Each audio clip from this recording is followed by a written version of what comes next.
All right, now welcome to SC Custom Designs, where we're continuing the mini-series on repairing the antique spinning wheel.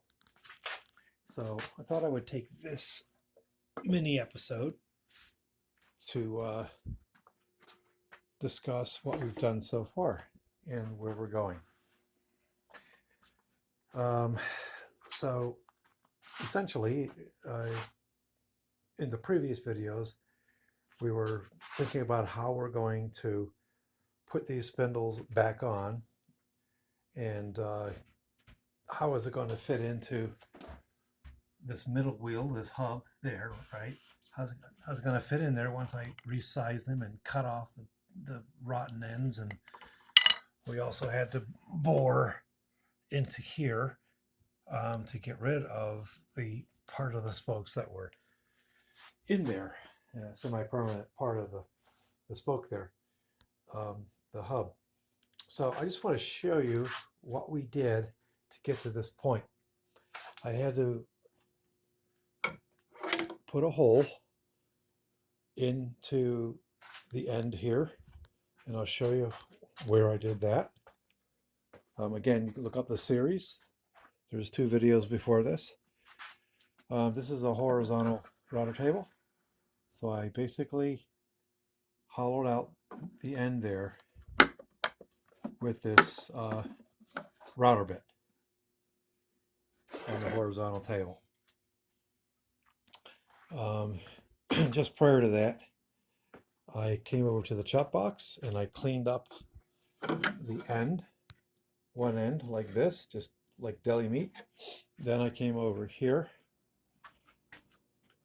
to the radiator arm saw and I set up this mini block here, this temporary block, which is just a clamp.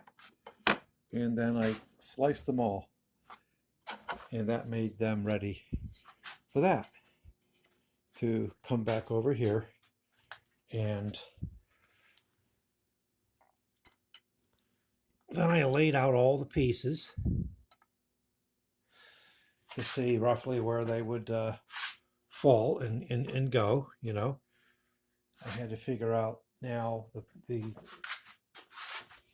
how to connect this piece here into this piece because we've cut them down. And so the answer to that is this dowel. So what we'll do is we'll stick the dowel, and I already have a dowel over here because I need to now cut the dowel into bite-sized pieces, which is approximately 2 inches. And so we'll do that rather quickly with the same type of method, but we won't need that as a block. I'll just use the painter's tape and I'll stop there. So I'll cut them and stop them. I won't be restricting them with a block because I can see these pieces flying off and going somewhere where I can't find them. So yes, those pieces are going to fit into the end here, and then we'll be able to fit them into here,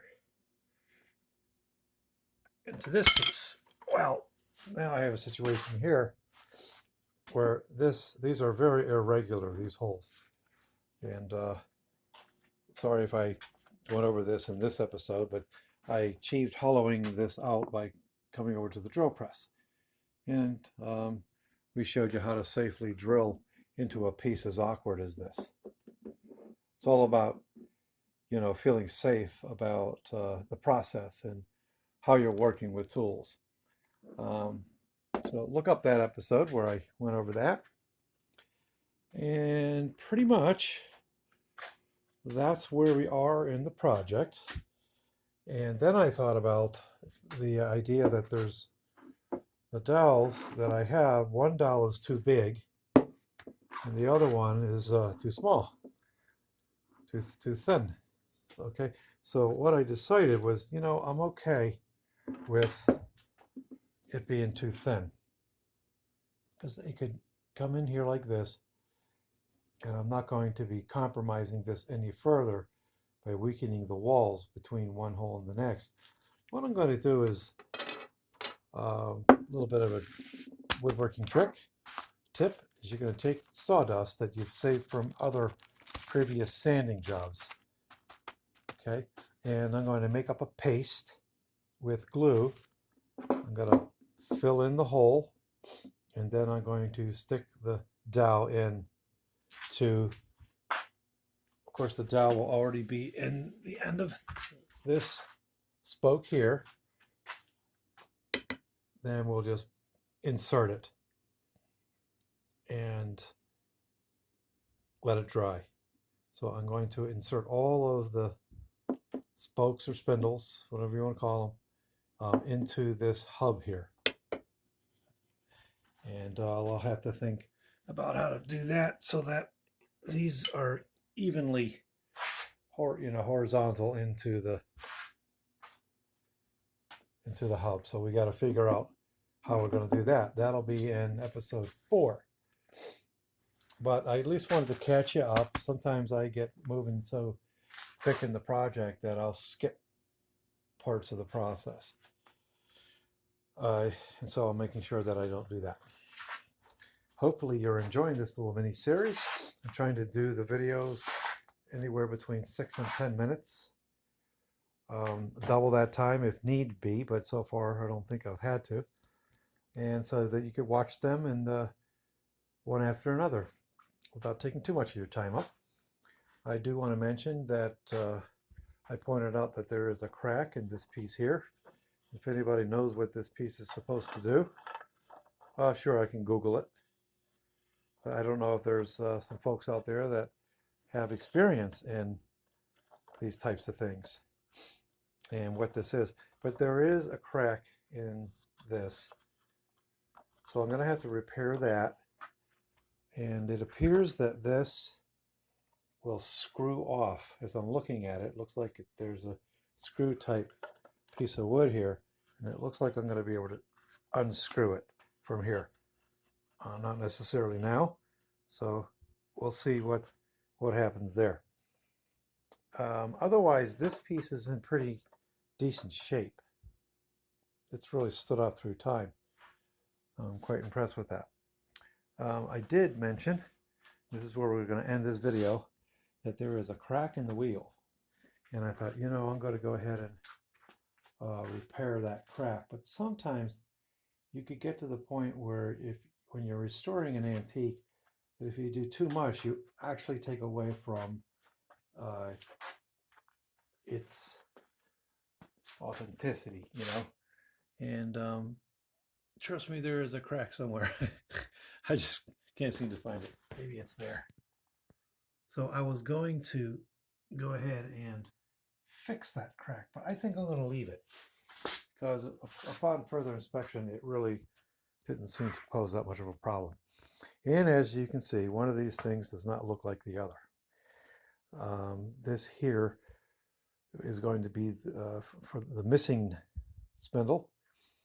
But I don't have a lathe, and I would think that's how you would make spindles. That's how you make spindles.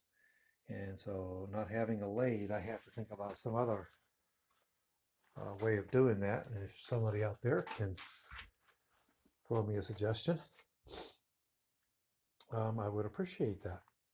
Right off the bat, what I think is I can take this rather huge dowel, what it is, and just sort of skim off, just make cuts into it, maybe with the radial arm saw, incrementally up to this point here, and then just sand it down. Or I could come over to this.